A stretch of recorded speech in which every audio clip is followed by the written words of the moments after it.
Ladies and gentlemen, distinguished guests, members of the faculty and the staff, family and friends of the graduates and members of this graduating class, welcome to the 8th Berkeley-Columbia Executive MBA Program Commencement Ceremony. I am Rich Lyons, Dean of the Business School here at UC Berkeley, the Haas School.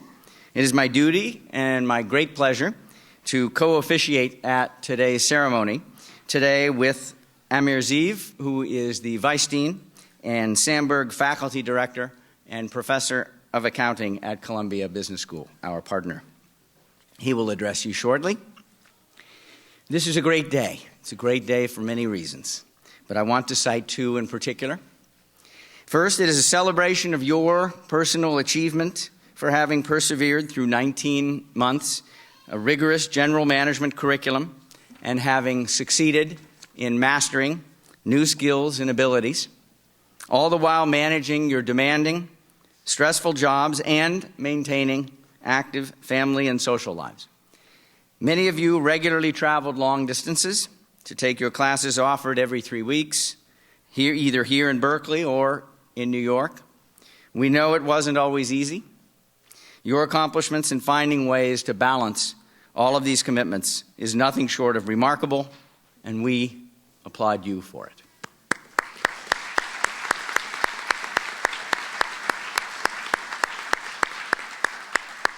Also, this is the 8th commencement of the Berkeley-Columbia Executive MBA program. This is a unique joining of two great business schools, of two great universities with very long traditions.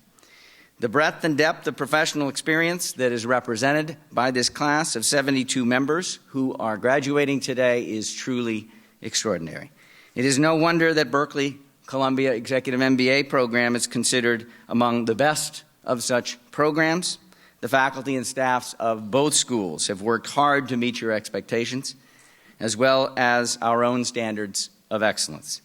I had the great pleasure of meeting and getting to know many of you while you were students. I look forward to spending time with you as alumni in the years to come. This is a lifelong relationship. A little bit of history. The program was conceived and launched in June 2002 by former Haas School Dean Laura Tyson and also Mayor Feldberg, then Dean of Columbia Business School.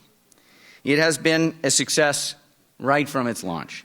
It meets a growing need among experienced executives for a high-quality general management MBA program. And because this is a dual degree program of these two business schools, you will have earned 2 MBA degrees, one from Columbia and one from Berkeley. This is another unique distinction, this program, among other U.S. business schools. It means that you have satisfied academic requirements of the faculties of 2 schools. Not easily done. I have trouble enough pleasing just one faculty. You have managed it. Congratulations. We also have another reason to congratulate you as a class and as individuals today.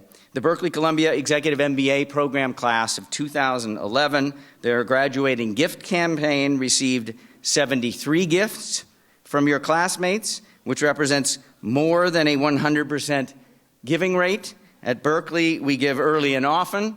Let me tell you what actually happened. They got one extra donation from an executive MBA exchange student who was in a Columbia-only program and came to visit, and they came down on him, I understand. So thank you for that.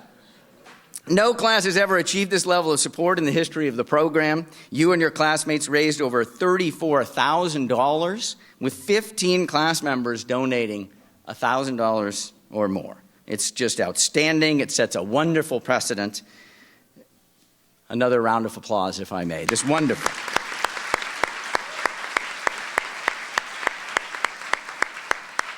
In fact, just yesterday, I had a chance to have lunch with all of those from the class that gave $1,000 or more, and I was blown away. I was impressed. This is a very quick-witted, very fast-minded, wonderful, wonderful class and group of people. Here is some news that I know you have heard, but it is worth repeating. Beginning with your class, this class, the class of 2011, all Berkeley MBA graduates from this year onward are eligible to participate free of charge in 2 days of non-degree executive education programs within the first 5 years after graduation. This is offered through our Berkeley Center for Executive Education. It's in keeping with our Haas cultural principle of students always, which is one of the fundamental 4 defining principles that define our culture. This spirit is what makes the world exciting. It's what drives innovation in the marketplace. It's what makes you better. You will be striving to do that for the rest of your lives and careers, and we hope you make good use of this opportunity. Many of you have heard me say that I believe that all top business schools have a common mission, and that is to produce leaders. And we need people of your caliber to lead. Society needs you to lead. Given the current challenges of the global economy, your skills as business leaders really are needed more than ever. You are the next generation of opportunity makers.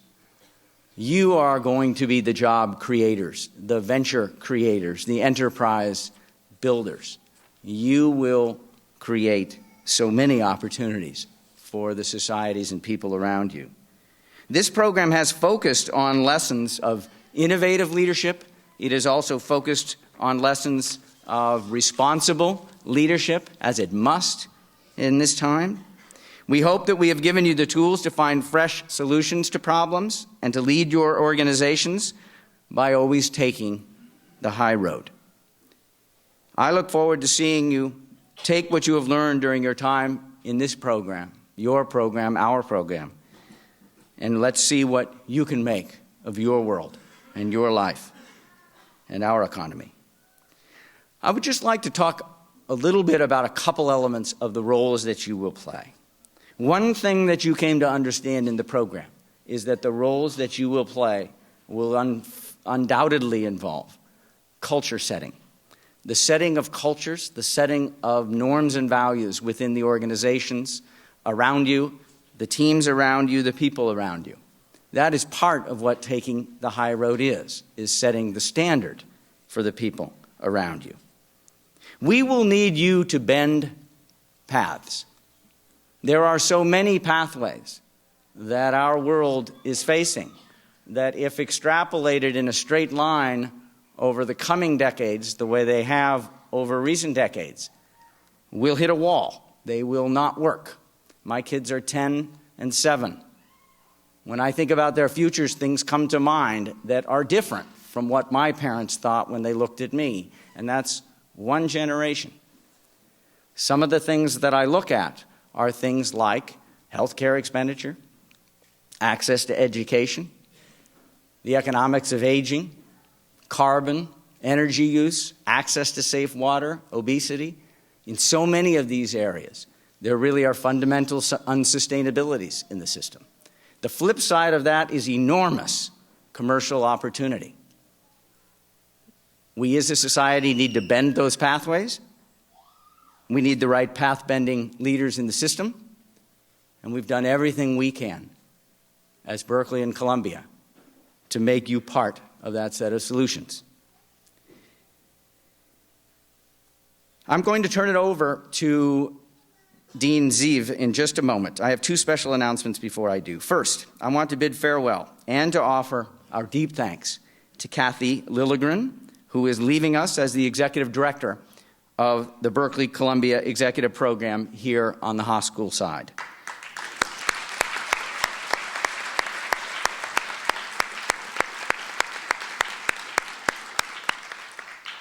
Today is, in fact, her last day on the job. Kathy has worked tirelessly to make this program as good as it can possibly be. She has had a major and a positive impact by constantly improving the quality of the program in so many ways, enhancing the curriculum, expansion of services offered to the students, improved management of operations, and I could go on. We will miss her as a colleague and as a friend. Kathy, best wishes to you and your future endeavors, and please join me one more time in applauding Kathy. Thank you.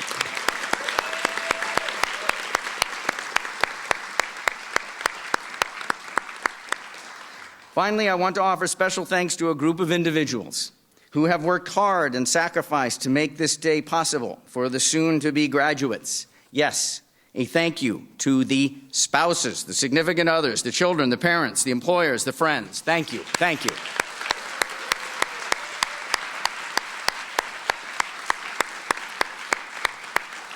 You nurtured and supported these people. They're very, very busy schedules. You probably waited around for them to come home or just a call. You are true partners in their achievement that we celebrate here today, and they have promised me that they will pay more attention to you. It is now my pleasure to introduce to you Vice Dean Amir from Columbia Business School. Thank you.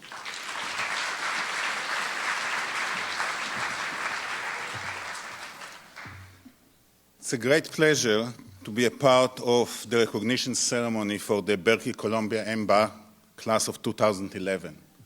Special congratulations from all of us at Columbia Business School to the 72 graduates. You are an extraordinary class, an extraordinarily diverse group that represents many industries and backgrounds, from finance, real estate, and consulting, to entertainment, aerospace, and medicine. You are incredibly accomplished. 40% of you enter the class with at least one other advanced degree under your belt. And you'll find among you humanitarians, travel enthusiasts, foodies, and several marathon runners, a trained opera singer, an iPhone app creator, and even a professional poker player. A group of you represented us at the 2010 Venture Capital Investment Competition and placed first place at the region stage. And perhaps some of the most talented people of you all are the parents in your class. 6 of you welcomed a new child, class of 2043, to your families during the course of the program, 1 in the last term. It has been particularly gratifying to see how you exemplified some of the things that I hold most dear about this program. You are bright, talented, and committed to the principles of leadership and entrepreneurial thinking, and you are committed to one another. Since the day you arrived, the schools have challenged you to be interesting and contributing members of our community. You have met this challenge as students, and I know that you will continue to do so as you join more than 30,000 Columbia Business School alums and many more of the Haas alums. This community is more vital than ever, and the personal and professional relationship that you have created in your time at Berkeley-Columbia MBA program will form the foundation of your lifelong membership in the Berkeley-Columbia Business School communities, as well as with the MBA Berkeley-Columbia, which is now 500 graduates with you. You have certainly learned much in your time here, but let me focus on 2 things that great business schools like ours can impact. The first is the power of business to do tremendous good. That is, business is a force that transforms economics and societies. Unfortunately, the premise is under attack as we are in the midst of one of the most significant financial and economic crises since the Great Depression. To many, the capitalist engine of growth must be tamed swiftly and harshly. What's more, business schools face criticism that they contributed to this financial crisis. My response to this assertion is to reaffirm the positive role that business plays in society and to reinforce the responsibility of schools like ours to create whole business leaders. Your MBA is a calling card that says to the world, I am entrepreneurial, I am a problem solver who understands the whole puzzle, not just a piece of it, and I can seize upon opportunity in any environment. The second important mark of a great business school, a great program prepares you for a lifelong career in business, in social enterprise, in public service. For all of you, that means not just a skill set, but a mindset that will enable you to succeed. And because you know more than some less experienced MBAs about what you expect from your careers, you know the value of your degree and MBA experience will unfold over a lifetime. You are graduating from the business school in a period of exciting opportunity and change in the world of business, and you no doubt do so with a greater perspective of business cycles. Today's challenges are indeed daunting, but let us also recognize that one invaluable lifelong benefit of your experience at Columbia and Berkeley will be the ability to rely on your MBA training and entrepreneurial outlook to identify opportunity even during what seems on the surface to be an unhospitable business climate. Indeed, recognizing and capturing opportunity is especially important and beneficial to society at large during downtime and period of recovery. It should not escape your notice that Apple, which got its start during the pre-Volcker inflation-fraught US economy of the 1970s and disrupted the media industry with the launch of the iPod in the mid-2001 recession, hesitated not at all to introduce its magical and revolutionary iPad and fourth-generation iPhone, even as troubling employment number and economic recovery projections continued to make headlines. Other great entrepreneurs got their starts during tough economic times as well. I'm thinking of such beginnings as Revlon and Hewlett-Packard in the 30s, the launch of TI transistor radio in 1954, MTV and Cisco in the 80s.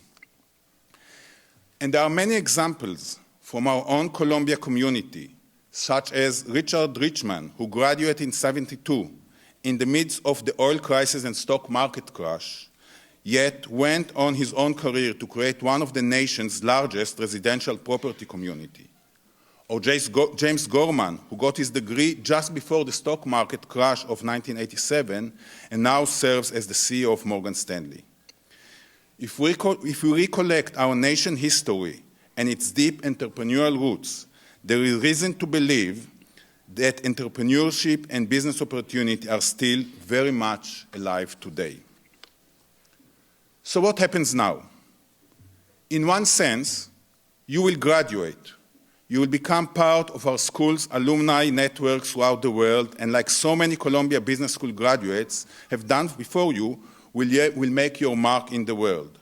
I know that you will be inspired by your predecessors, like graduates Jerry Speyer and David Zalesnik, Sherry Lazaros, Henry Kravitz and Russ Carson, Warren Buffett, Art Samberg and Mario Gabelli, Jerry Chazan and Lou Frankfurt, or any of the other thousands of Columbia and Berkeley movers and shakers around the world.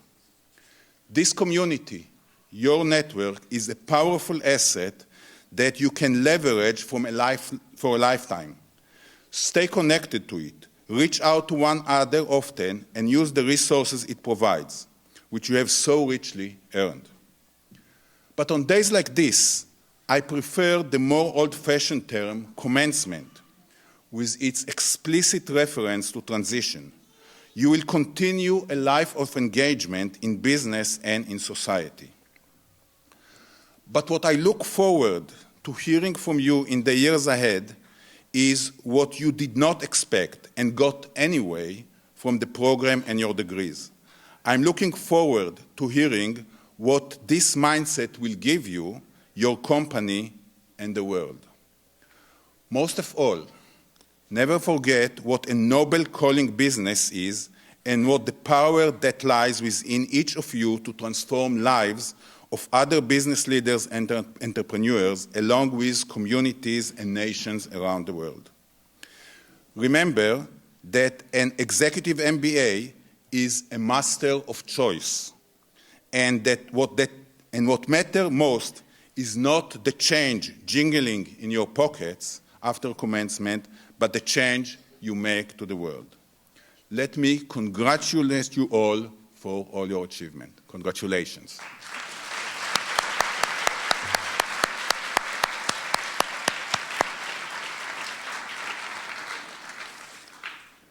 And now I would like to introduce Anuj Ralhan. Anuj was born in New Delhi, India, and grew up in Jakarta, Indonesia. He moved to the US in August of '96, where he earned a Bachelor of Science degree in economics from the University of Pennsylvania and a Master of Science degree in engineering from George Washington University. He spent nearly a decade working in a technology field. On joining the program, Anuj was director of sales at a technology startup called Cornerstone. Prior to that, he spent 8 years in technology at Symantec in a variety of roles, including sales, strategic marketing, and product management. He relocated to New York from San Francisco prior to the end of the program, taking Term 5 at Columbia Business School. He participated in Columbia Business School on-campus recruiting in fall 2010, securing an associate position at boutique investment bank GCA Savian, starting in April 2011. Let me welcome Anuj Radhan.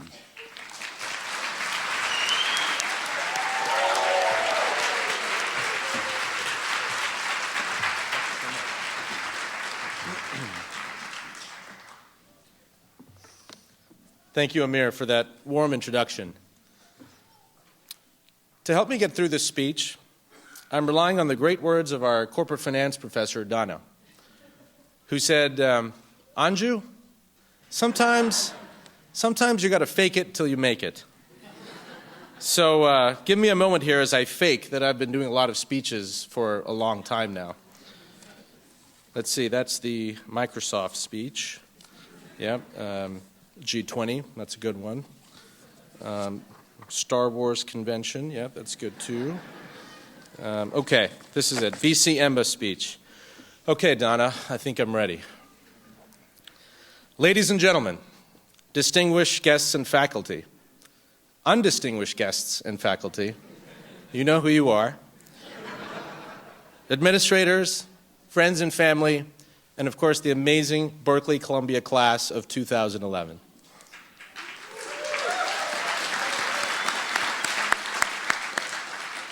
I say thank you for bestowing this honor and voting me as your class speaker today. How on earth did you make this grave mistake? I'd like to think I was voted because I was the most liked or respected or the smart one. After all, I was the only one who could distinguish between Sudeep and Sandeep in the class, or could actually pronounce KV and SK's full names. But this isn't so. My classmate Jonathan was kind enough to humble me and said, Don't worry, Anuj, I didn't vote for you. And those that did simply wanted to punish you for all the impersonations you did of them throughout the year. We're an honest bunch. Well, I will be doing a small skit for you today as my gift to you, to give you a glimpse of what it was like for us on the inside of this 19-month program. But not quite impersonation, something a little different. But before we look at the inside of what our lives were like, I do want to give you, class of 2011, some parting thoughts and what the outside looks like and what lies ahead. First, I want to start by having the class of 2011 rise. Please stand up. Please turn around.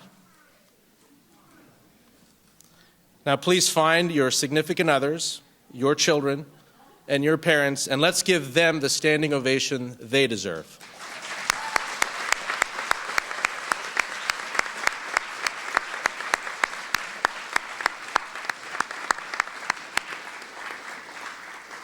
Thanks. Please be seated.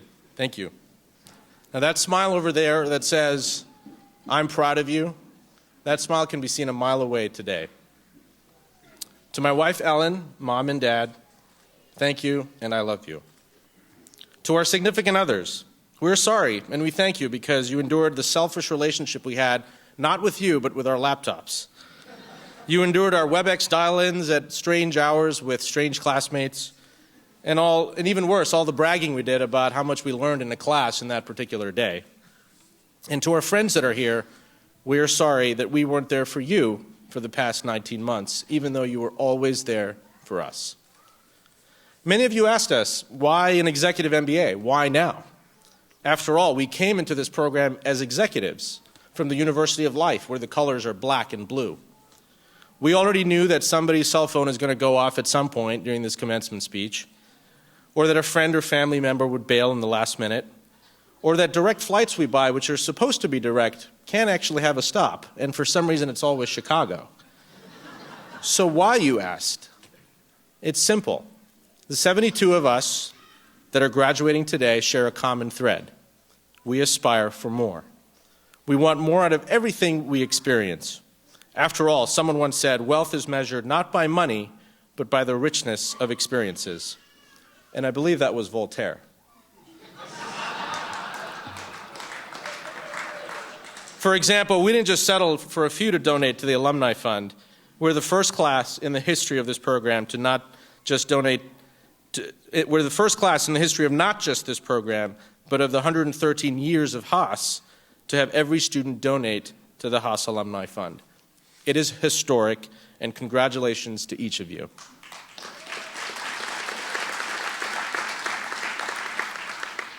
Some are already industry CEOs, so why are they here? Thanks to our professor, Paul Tiffany, we know it's ugly out there. I mean, coyote level ugly. Because all companies eventually die. But rest assured, the knowledge you have gained will undoubtedly help you, and we will pray that your company does not die. Some wanted a new beginning, so like Tracy became a venture capitalist, Susan, who started a new engineering business in Palestine, Jennifer, who packed up her bags and moved her family to Australia, Raghu, who went from Oracle to consulting, Spencer from Navy pilot to sales and trading, and Marin from nonprofit to investment banking. And two of you, but I'm not at liberty to say who, will go into the magnificent careers in the adult entertainment industry. And that's, I'm not trying to be funny, that's just a statistical fact that our professor, Don Sexton, shared with us. One of you, I'll pick somebody at random here, Steve Tyndall, will spend all his time watching reruns of Curb Your Enthusiasm and will keep coming back to reunions to quote the same episode over and over again. Many of you felt sorry for us as we whined about our next exam, or the Durant Hotel, which combined the cheerfulness of an insane asylum and the prison-like feel of a group shower. Well, don't feel bad, because that didn't slow us down. We aspired for more. Some aspired for more kids. To the husbands who became dads during the program, Will, Matt, Tapan, Alex, Dan, Kais, and to the new moms, Danielle and Diana, you have impressed us by how you managed your new family, work, and school. We wish you well. Some aspired to learn more about music, so joined Thor's Sound Room series and attempted to sneak into free concerts. Some aspired to maintain their health and ran with Suzanne or Anna every morning before every class. And two of you, but I'm not at liberty to say who, aspired to learn more about Chinese culture by going to bizarre fetish clubs in Shanghai. Now, one of you, I'll pick somebody at random here, Ben Harrison, aspired and got perfect scores on final exams, but could never log into a WebEx session to save his life. Now, in our final days together, I recall many of us saying, I just submitted my last exam. Now what? Well, we ended this program with electives. Don't forget, your entire life is an elective with infinite paths and uncertainty. Your strength has always been acting fearlessly and aspiring for more. So keep aspiring for more. The beauty of going to an executive MBA versus a full-time MBA is that we were surrounded by people who already appreciated life and had life experiences, but were still not afraid to take risks. Some of us define taking a risk as attending late-night karaoke bars with Sal, Financial Distress, Caruso, Guadalupe, and Stephanie, or poker nights organized by our religious father figure, Eric Hess, or participating in fantasy football organized by Brian Powell. And two of you, but I'm not at liberty to say who, define taking a risk as the ability to hold down 20 tequila shots every night at every block. And one of you, I'll pick somebody at random here, Frank, had the best expression when asked, where were you last night? And the response would be, I'm not really sure. I just wipe off the grass and head to class. When I think of you all, I think of people who are never afraid to fail. And thanks to Melissa, I want to recall for you the poem by Marianne Williamson called Our Deepest Fear, which reads as follows. Our deepest fear is not that we are inadequate. Our deepest fear is that we are powerful beyond measure. It is our light, not our darkness, that most frightens us. We ask ourselves, who am I to be brilliant, gorgeous, talented, and fabulous? Actually, who are we not to be? You are a child of God. Your playing small doesn't serve the world. There is nothing enlightened about shrinking so that other people won't feel insecure around you. We are all meant to shine as children do. We were born to make manifest the glory of God that is within us. It's not just in some of us, it's in every one. And when we let our own light shine, we unconsciously give other people permission to do the same. And as we are liberated from our own fear, our presence automatically liberates others. So class of 2011, don't be afraid. Keep aspiring for more. But don't forget to turn off your microphone when you break from class to go to the restroom like that healthcare professor did. With that, I hope you found this somewhat inspiring. Now, to show you that I'm not afraid to fail, this is my gift to you, a short performance that summarizes what we went through on the inside of these last 19 months. Remember, aspire for more. I'll ask my dear friend, Dr. Cooper, to come up and help me deliver this skit.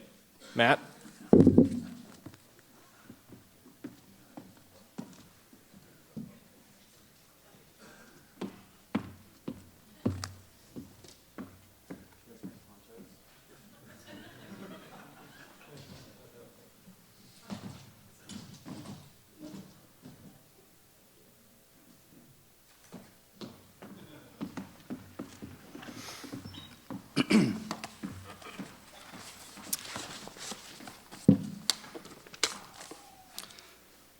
Good afternoon.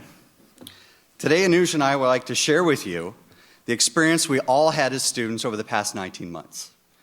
We've entitled this lecture, Complimentary Bottles and Baby Powder. It's an adaptation from the scholarly works of Rowan Atkinson. Obviously, getting through the entire program is a very complex issue, but the critical first step in this process was interviewing to get into the program. When interviewing with the amazing administration staff such as Carol, Marjorie, Jennifer, it was crucial not to look like a complete idiot when they opened the office door.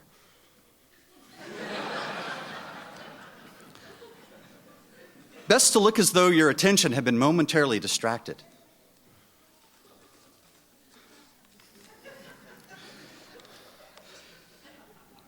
When we did enter the office, it was vital to point out how wonderful they looked straight away.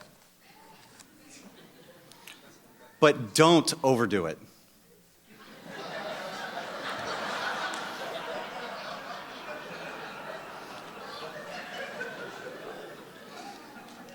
At some point during the interview process, we were introduced to other very helpful staff, such as Jinsu, Yen, Kathy, and attitude was all important. You could have been too casual.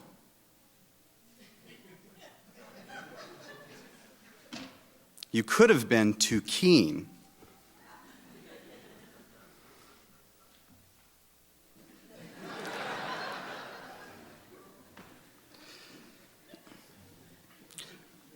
When you said goodbye after the interview, again, don't overdo it. And pray you get into the program. Once starting the program, it was important to find a good seat in class. And remember to bring your medal name badge. Once in the classroom, there were various forms of etiquette. If you behaved like this,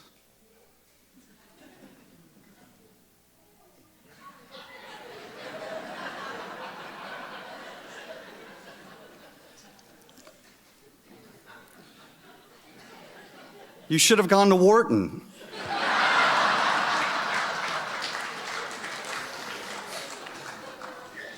If you acted like this,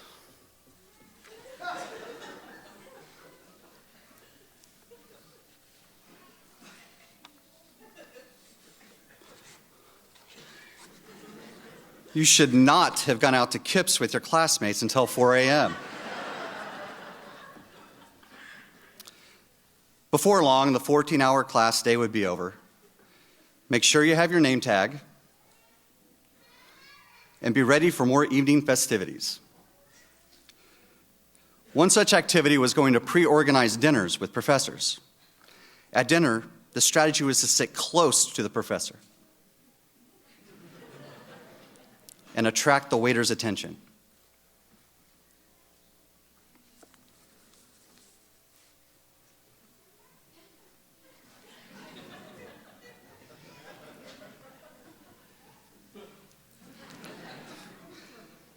Selecting from the wine list was important. Complete ignorance was not good. When the bottle arrived, there was much to be made in the tasting of it. But unlike our class connoisseur, Matt Cooper, don't be too professional.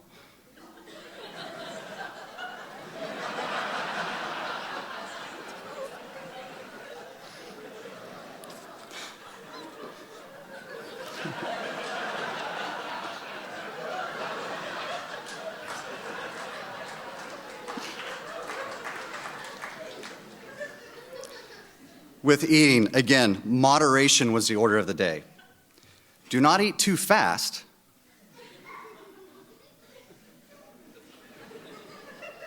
But do not eat too slowly either.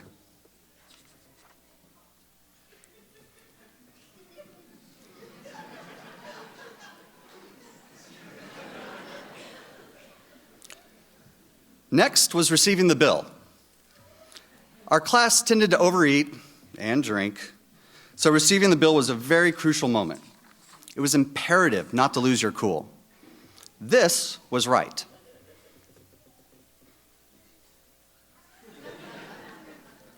This was wrong.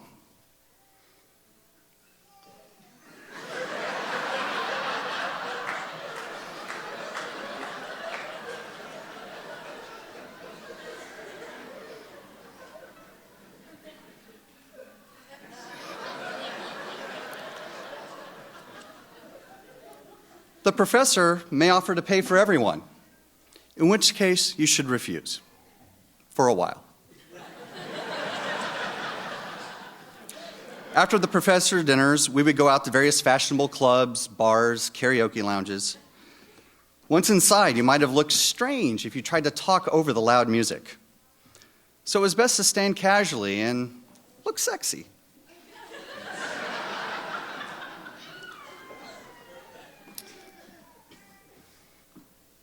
This was good. This was better. This was starting to get misguided. After dance technique was important. Most of our classmates didn't know how to dance, so like Carter and Chris, did too much.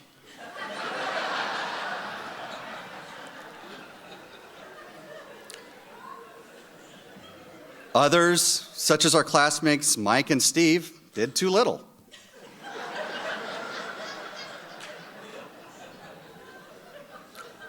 Some, such as Tushar and Tapan, danced as if they had something up their bottom.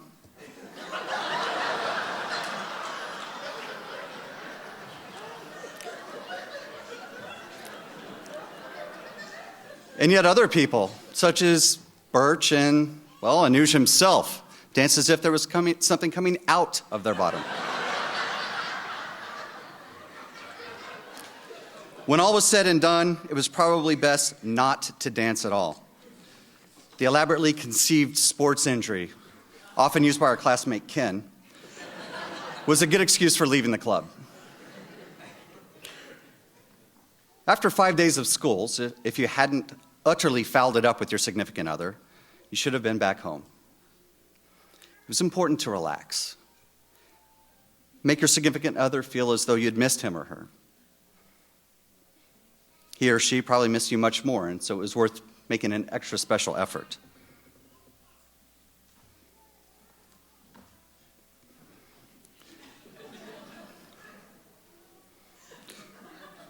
This was an opportunity to use your complimentary bottle of wine and baby powder from the Hotel Durant.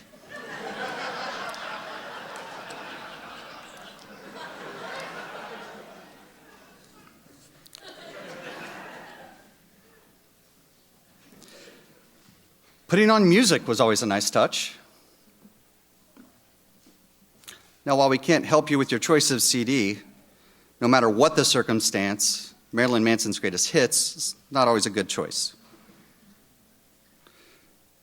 At all costs, hopefully you avoided the temptation to brag about what you had learned today or how your relationship fit into a 2x2 matrix.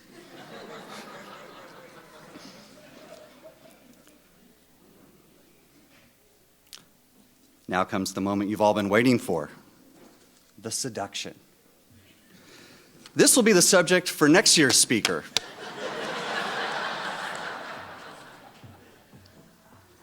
Okay, however, as a rough guide, this was nice.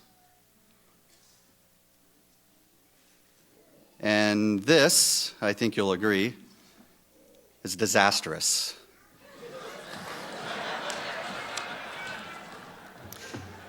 Here's to you, class of 2011. Ladies and gentlemen, your class speaker, Anir Rahan.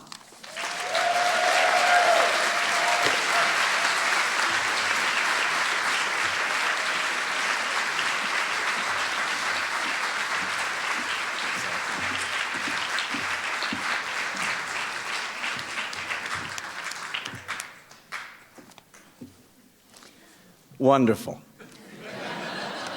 Thank you, Anuj. You know, it's funny.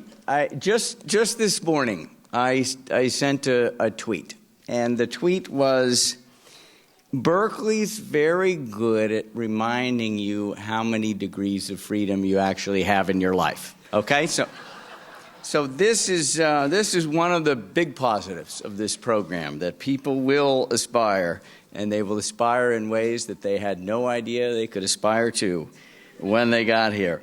It now gives me great pleasure to introduce our commencement speaker today. The program has developed a great tradition of inviting distinguished alumni, highly accomplished, back to address the graduating class, and that is a tradition we've kept with this year. What's even more special this year is that our speaker himself is a 2004 graduate of this very program. We welcome as our speaker today Joe Duran, who has brought impressive, innovative leadership skills to the field of finance. Joe is Chief Executive Officer and a founding partner of United Capital in Newport Beach, California. United Capital is one of the fastest growing financial advisory firms in the whole country. Since its founding in 2005, the firm has grown to over 200 employees with 30 offices around the country and over $13 billion in assets under management. An author and expert in the field of entrepreneurship, Joe was previously president of GE Private Asset Management, formerly Centurion Capital Management. He joined Centurion in 1992. When it was a small independent advisor, he led that company to rapid growth, culminating in the sale to GE Financial in 2001. In addition to his degrees from Berkeley-Columbia program, Joe holds a chartered financial analyst designation. He did his undergraduate work at St. Louis University, earning a BS in finance and in marketing. In addition to building his own businesses, one of Joe's favorite roles is that of an entrepreneurial coach. His most recent book, Start It, Sell It, and Make a Mint, 20 Wealth-Creating Secrets for Business Owners, puts forth his entrepreneurship philosophies in an accessible and a nonsensical way. Raised in Zimbabwe. That's not right. I misread that. It's no-nonsense way. Gosh. Well, there must have been an auto-replace in my document here. Raised in Zimbabwe, Joe is a frequent contributor to a wide variety of media outlets, including a video posted just 2 days ago on the Wall Street Journal website, in which Joe describes a creative game his firm has developed to help clients set their investment goals. Please help me and welcome our fellow alum, Joe Duran. Thank you, Joe. Well, I'm going to try really hard to be sensible, if not nonsensical. So I want to congratulate you all very, very much. I was sitting there 4 or 5 years ago now, and I know that you have accomplished 3 things that are very unique and which you're all blessed for. First, you've made it through 19 months of travel and work and sacrifice, and a lot of fun too, to make it to this point, and you've made it. Secondly, that you have people that love you and care for you, who supported you, who are willing to put up with it, and whose arms you get to go back to, and whose attention you get to give. So congratulations for that. And lastly, something for which you have very little control of, but which will change your life forever, which is you have the good fortune of your timing. This is one of the most unique times ever to invest in education. And I say that because we are going through a revolution, the likes of which we haven't seen since the Industrial Revolution. For most of his life, Abraham Lincoln could travel at the same speed as Julius Caesar. Think about that. 2,000 years of man's evolution, and Abraham Lincoln could travel at no faster than Julius Caesar, basically the speed of horse, 20 miles a day. By the time he died, anyone that could afford it could travel 20 miles per hour, hour after hour, because of locomotion. What we had was mechanization, mass production, and interchangeable parts. It changed everything during the Industrial Revolution. And during that time, what we saw was the death of the craftsman. During that time, those people that had learned and spent hundreds of years learning skills from their fathers and their fathers' fathers, how to make tools, how to make custom screws, how to even bake bread one loaf at a time perfectly, their skills became irrelevant overnight. Over the course of 75 years, industries were wiped out, skill sets that had taken generations to learn became irrelevant. And then, since the early 1900s, we have moved exponentially, but really in an evolutionary way. Slowly, business has improved, slowly, skills got better. And yet, in the last 15 years, we're back to revolution. I would suggest for you all that 200 years later, since the Industrial Revolution happened, everything has changed. When I first came to America about 20 years ago, I remember we had just gotten married, my wife and I decided that I had to organize the honeymoon, even though I had very little money. And I'm sure you all remember you'd go to these little strip malls all over the country, and there would be a little travel store sitting there. And I walked into one, and I found a woman called Carol. She organized my trip. She showed me some faded catalogs. She asked me what my budget was. She suggested where I should go. I had no idea what it would look like. I had no idea what the weather would be like. I had no idea what my room would look like. I paid her a few $100s to make the reservation, and we went and hoped that it would work. We traveled that way for years. After my first daughter was born, I still worked with Carol to organize our travel. All of a sudden, over the course of time, Carol sort of disappeared. Her and all the travel agents that work like her in all the little strip malls all over the country disappeared. I'm sure you all remember 10 years ago, you'd go to a music store, you'd put on that dirty headset, you'd listen to the songs and decide if you want the music. Those huge music stores that used to sit at every corner of every big city, gone. And just 3 years ago, you could go to any city you wanted and try to find a movie to rent, and there would be a big Blockbuster or a big video movie store to go get. You'd get into a fight about the movie that you were renting not being there, or the late fees, and those industries completely wiped out. What we are seeing now, right now, in our lives is a revolution. We are seeing a consumer revolution. We are seeing today, for the first time in our lifetimes, a power in the consumer that we have never witnessed before. And from it will come opportunities unlike any of us can envision today.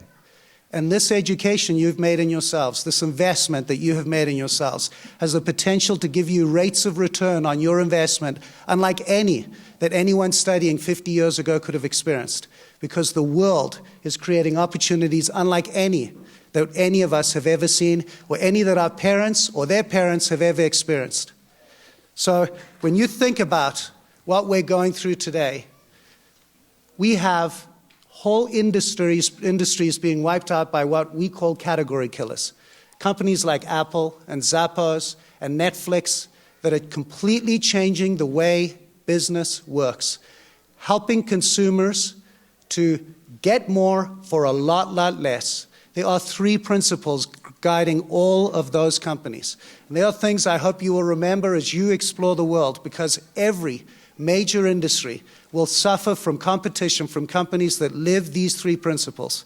The first one is, we are going through a democratization of knowledge unlike anything we have ever witnessed. When you go to a new city, you can find a restaurant, and if you have a bad meal, you can upload it to Yelp, and every bad meal that's happened is known. And if you have a great experience, you will know it too.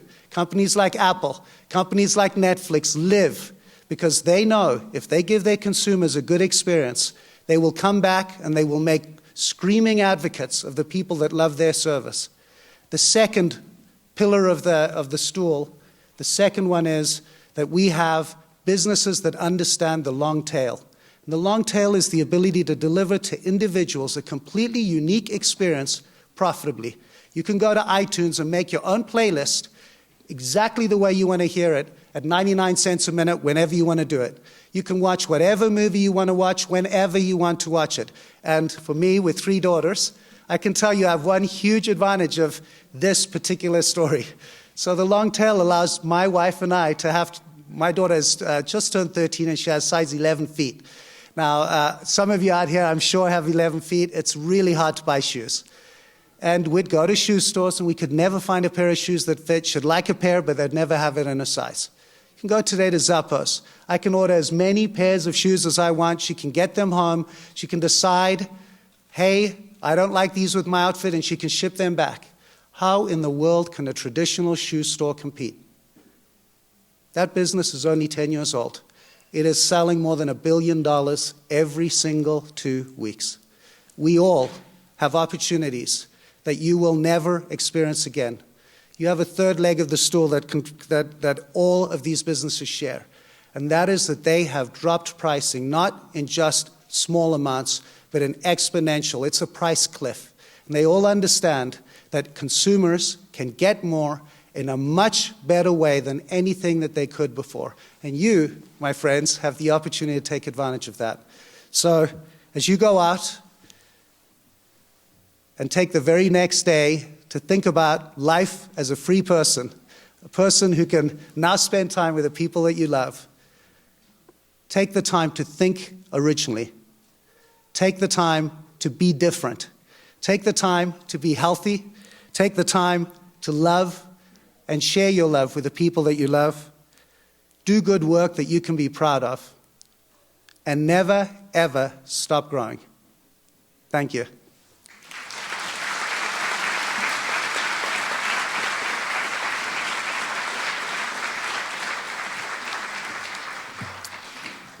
Thank you for that, Joe. Joe has been an inspiration for a lot of us since we met him. We appreciate your being back and for helping us on so many fronts. Thank you, Joe.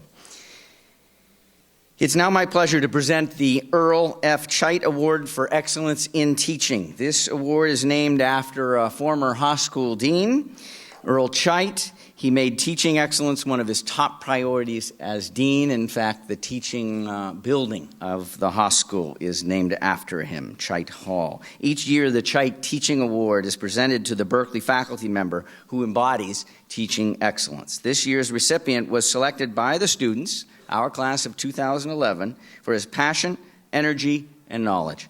Students said they appreciated his tough love, his witty comments, and his real-world experience. Here's a quote from one of the students. He is not only an expert at his trade, but he teaches it so well and brings us all along on a journey by really caring for us and ensuring we all are with him every step of the way. He does not allow anyone to fall behind, and he holds us to high standards, which in turn makes us all step up and produce. He inspires me to do better, end quote. For my own part, he sets a standard so high that frankly it's getting a little irritating.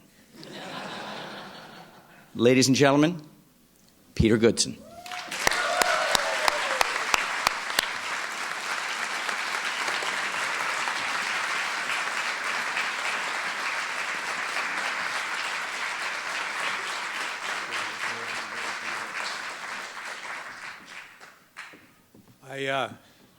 I'm again honored and humbled by this. Thank you.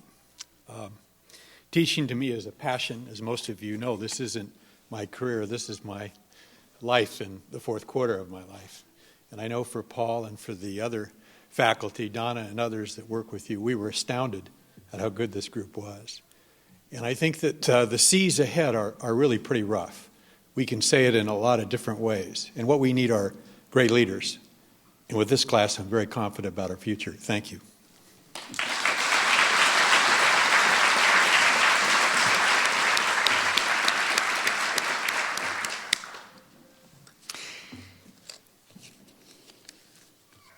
Will all the candidates let me turn it over to Amir, who will present Columbia's award for the faculty and staff service. Please, Amir. Columbia Business School has a similar award for commitment to excellence. This award was established by the Executive MBA class of 1991, our first class there, in honor of Margaret Chandler, who was a professor there and before her untimely death was exemplifying great teaching and commitment to excellence. The winner of the award is a woman that was mentioned by Anul, so we know you love her. You voted for her, and this is Donna Hitrich.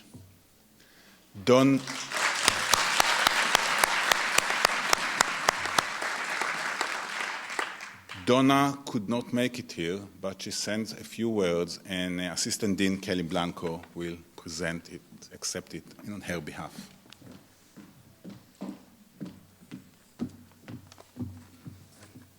So let's all try to channel Donna for a moment. Anuj, would you like to? No, I'm kidding. Congratulations on achieving the important milestone of the completion of the program.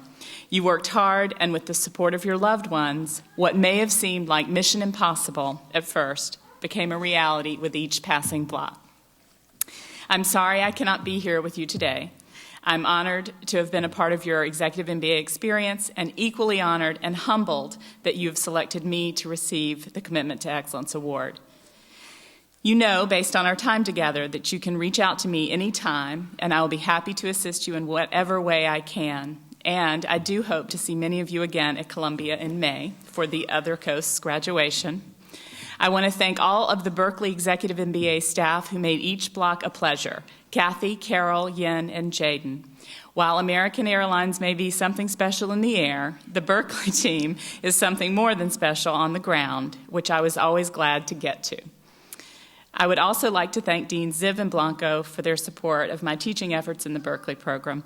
Finally, I owe a large thanks to our own Navy SEAL, Darren Bounds, RTA, who sends his regards to all of you from his post as an investment banking associate at Credit Suisse. I've recorded a personal video message to all of you that provides a brief retrospective of our corporate finance journey. I will email you a link to the message this week. All the best always, Donna.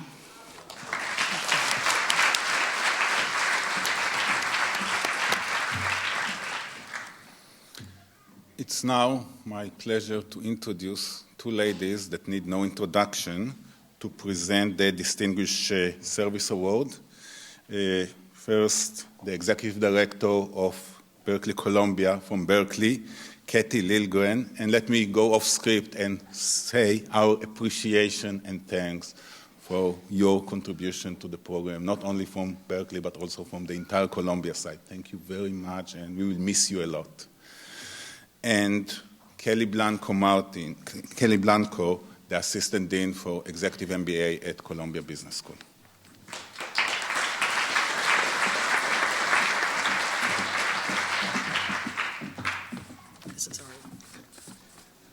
Each year, the class votes for one student to receive the Distinguished Service Award. This year's recipient was noted for his selfless dedication to the class of 2011. He's been a strong supporter of the Berkeley-Columbia program. He started the Boardroom Dinner Series, brought in great guest speakers for his class, and embodies the values of student always and beyond yourself. He's always willing to attend recruiting events, and we count on him to help with marketing and promoting the Berkeley-Columbia brand. He is well liked by students, staff, and faculty. It is our pleasure to present the Distinguished Service Award to Matthew Cooper. Come on up, Matthew.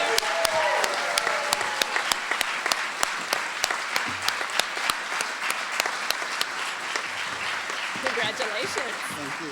Congratulations. Here, we'll give this to you, too. Here you go. Thank you so much. It's a commencement, okay? Thank you. You know I'm not going to just do that, right? No, seriously, thank you so much for this. I can't believe this. This has been such a blessing to be a part of this class. I can't believe that 71 of the most amazing people I've ever met in my life let me hang out with them on a routine basis. I'm amazed that I can't talk much more. I'm amazed at what all you've done for me personally, and I'm just pleased that I was able to do something for you guys. And I look forward to serving all of you for decades to come. Thank you.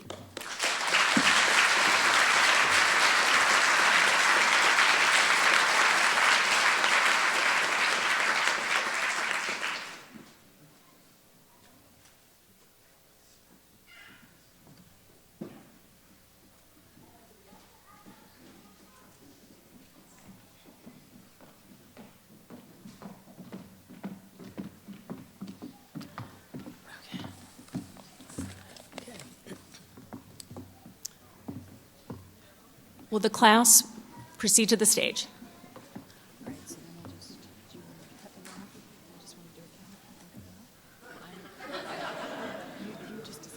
Okay.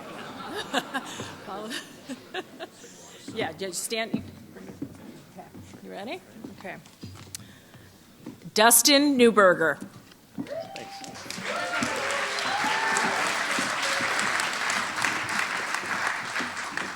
Raghu Madambu.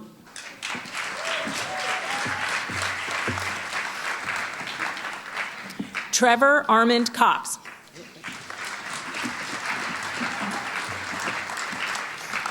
Michael R. Keenley. Sure. Tanya Lee Flores.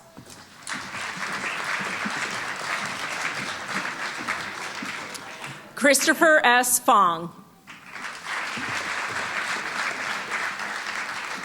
Michelle Natalia Griffiths.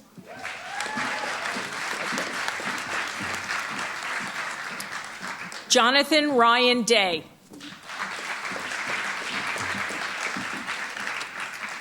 Robert Carter Trout. Michael James Chaput.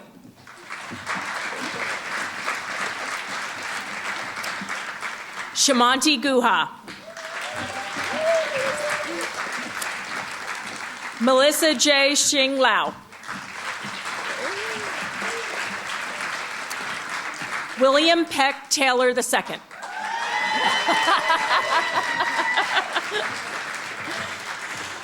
Sonal R. Sinha.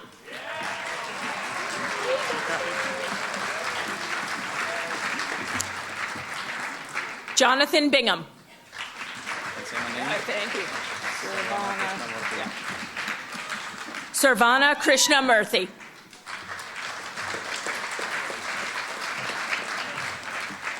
Frank Cajano.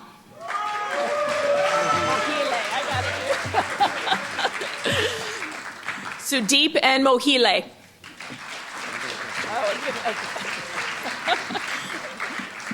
KV Rajan.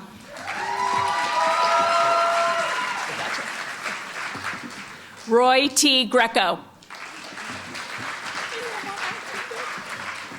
Danielle Ritter. Thank you. Timothy Enrique Campos.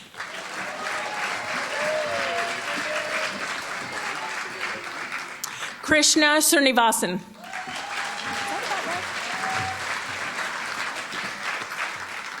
Umar Saeed.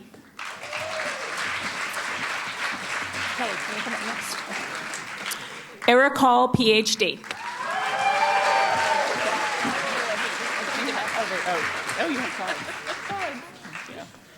Diana Marjorie Chin. Natalie Myers Bates.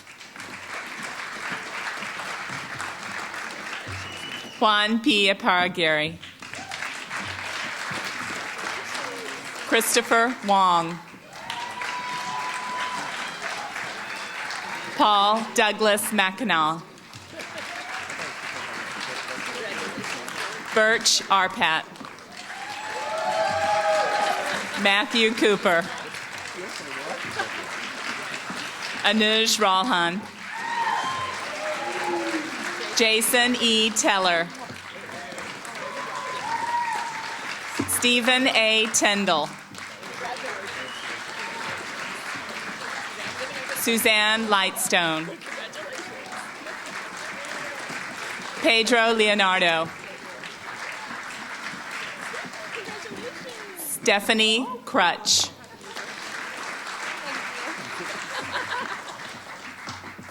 Salvatore Caruso Jr.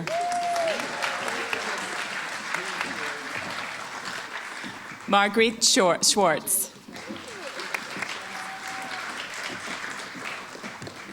Guadalupe Nina Nickel. Christian Klotz.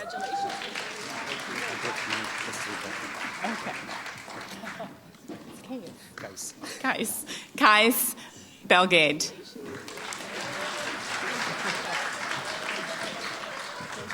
Matthew S. Hingehold. Brian Powell. Benjamin Harrison. Suzanne Brooksbanks.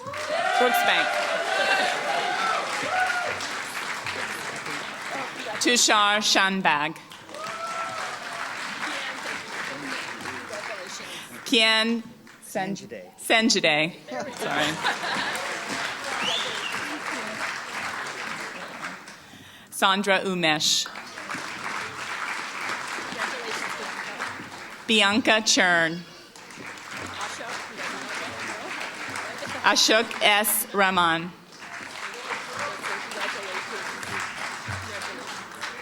Justin Urek. Alex Métis. Tracy M. Saxton. Roman Arit,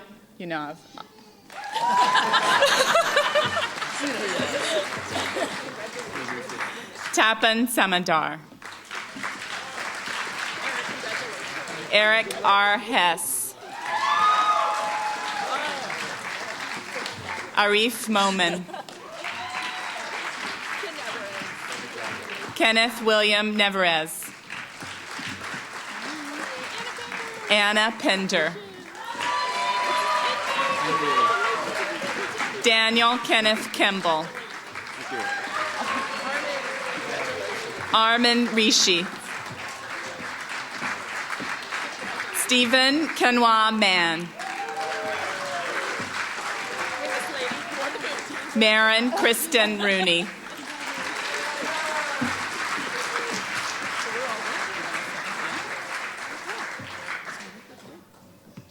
Please stand and applaud our graduates.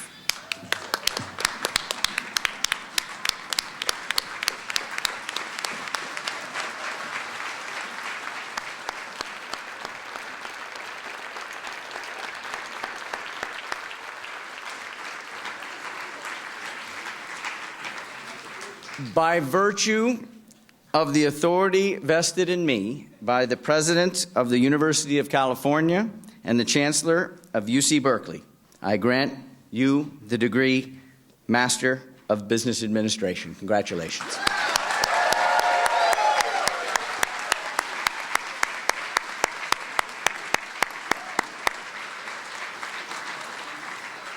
Please be seated. It is now official.